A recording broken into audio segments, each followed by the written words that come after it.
Pelabuhan Ratu tak hanya termasyur akan kisah Ratu Pantai Selatan. Tempat ini juga menjadi saksi bisu lahirnya sosok perempuan yang tak kalah legendaris, Mak Erot. Sebuah nama yang tak bisa lepas dari legenda kejantanan dari bumi Priangan. Bahkan namanya begitu kondang ke penjuru tanah air berkat kemampuannya meningkatkan keperkasaan pria. Lantas, benarkah cerita tersebut? Dan dari mana kemampuan Mak Erot berasal? Secret Story mengungkap rahasia di balik cerita.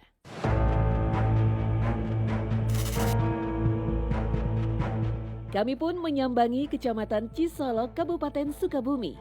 Tepatnya di Kampung Cigadok, Desa Caringin. Kawasan ini memang sudah dikenal lama sebagai tempat ke makam Mak Erot.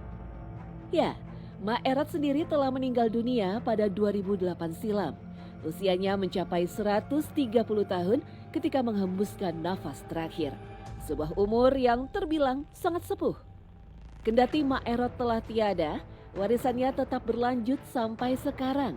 Kini cucu dan cicitnya yang meneruskan tongkat estafet pengobatan sang nenek.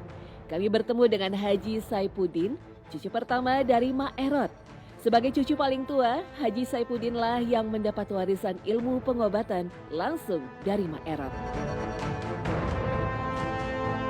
Kalau Pak Haji cucu paling tua. Tapi dari kecil Pak Haji dipegang Mak Erot. Dari bayi sampai keluar, sampai nikah, sampai dikasih sawah, Mak Erot yang ngasih. Di mata Haji Saipudin, sosok Mak Erot merupakan sosok yang bersahaja. Selain itu, Mak Erot dikenal sebagai sosok yang ringan tangan dan kerap memberi bantuan pada masyarakat. Oh, sifatnya mah, pengbawaan mama ya amis budi aja, seperti biasa-biasa aja. Orangnya baik, benar. Baik, bikin pondok pesantren, madrasah. Oh, barang yang impoten, istilah bahasa di kota mah ikoten, lamun bahasa di kampung mah peluh gitu. Itu. Aju ada ngobatin. Ada ngobatin, orang Banten diobatin mayat, alhamdulillah sembuh. Tahu-tahu Kak dengar-dengar bangsa Cisolok, Pelabuhan, ya masih dekat-dekat di Cilengka. Meter dari kota, itu nyambung ke sini. Sejak saat itulah kemampuan Mak Erot dikenal bahkan sampai luar Sukabumi. Yang berobat pun berasal dari berbagai kalangan, mulai dari artis, pejabat, hingga warga negara asing. Bukan hanya mengatasi disfungsi seksual seperti lemah syahwat, impotensi, hingga ejakulasi dini, para pengunjung juga biasanya meminta untuk memperbaiki ukuran dari alat vitalnya. Haji Saipudin menyebut tak ada ritual yang rumit dari pengobatan ala Mak Erot. Awalnya pengunjung akan diurut simpul sarafnya dari area lutut hingga menuju ke perut. Lama pijatan berkisar 15 hingga 20 menit.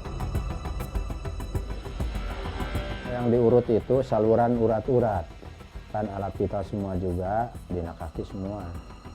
Ya, di mana saluran urat anu kajepit, apa anu cepet keluar, apa anu enggak, bagaimana kondisi badannya lagi bagus. Tadi katakan ke Pak Haji, tadi itu baru pulang, istilahnya pulang ya. Dari ini ya, pusar ke bawah. Alat-alat itu ya, sekujur badan, bawahnya. Enggak sampai ke atas. Setelah itu, pasien diwajibkan mengkonsumsi lemang atau makanan dari ketan hitam yang dimasukkan di dalam bambu. Hanya saja ketan yang dimasak menjadi lemang ini berasal dari ladang dan bukan dibeli dari pasar. Selain itu, pengunjung juga harus memakan terong pancasora, sejenis terong mini berbentuk bulat yang tumbuh di sekitar Kampung Cigadok. Ramuan herbal berupa rebusan 141 jenis akar kemudian disiapkan dan diminum oleh pasien.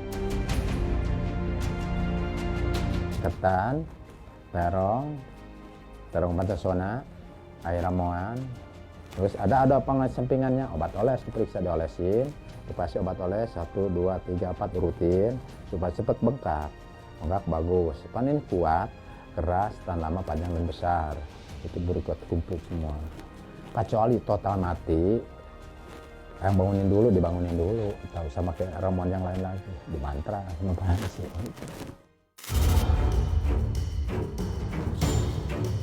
Agar hasilnya lebih optimal, pasien dilarang berhubungan suami istri selama 3 hari terhitung sejak masa pengobatan. Semua metode pengobatan ini sama persis dengan yang dilakukan Mak Erot dulu. Kan dulunya mah khasiat begitu, harusnya begitu. Nggak bisa ditinggal, kan turun-temurun. Terus pantangan 3 hari 3 malam, nggak boleh berhubungan, kalau kuat ada 1 minggu.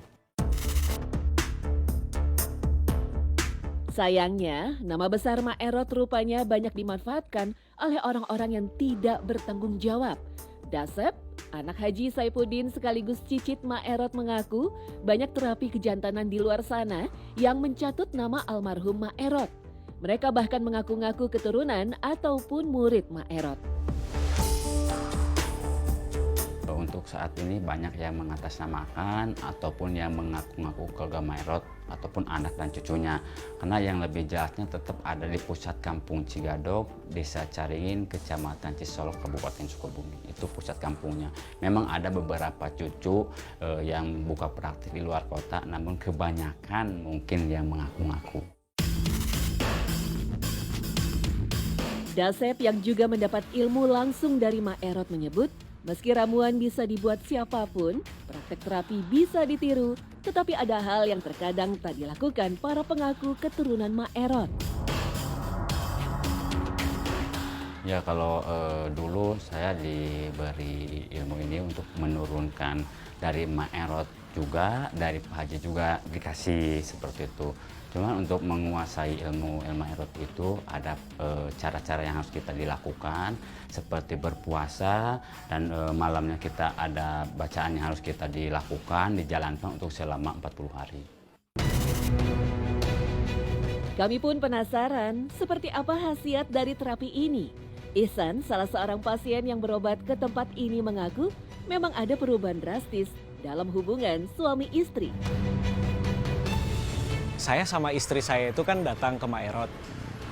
Nah, jadi kata Pak Hajinya itu saya itu selama 3 hari itu jangan dulu berhubungan badan sama istri. Nah, pas udah 3 hari lewat, saya coba sama istri saya. Ternyata Kang, khasiatnya luar biasa, euy. Terlepas dari segala mitosnya, ilmu yang diwariskan oleh Mak Erot menjadi sebuah contoh. Inilah sebuah harta yang sesungguhnya habis 7 turunan dan punya manfaat untuk anak sampai generasi penerusnya. Benar atau tidaknya, tentu harus mencoba sendiri bukan?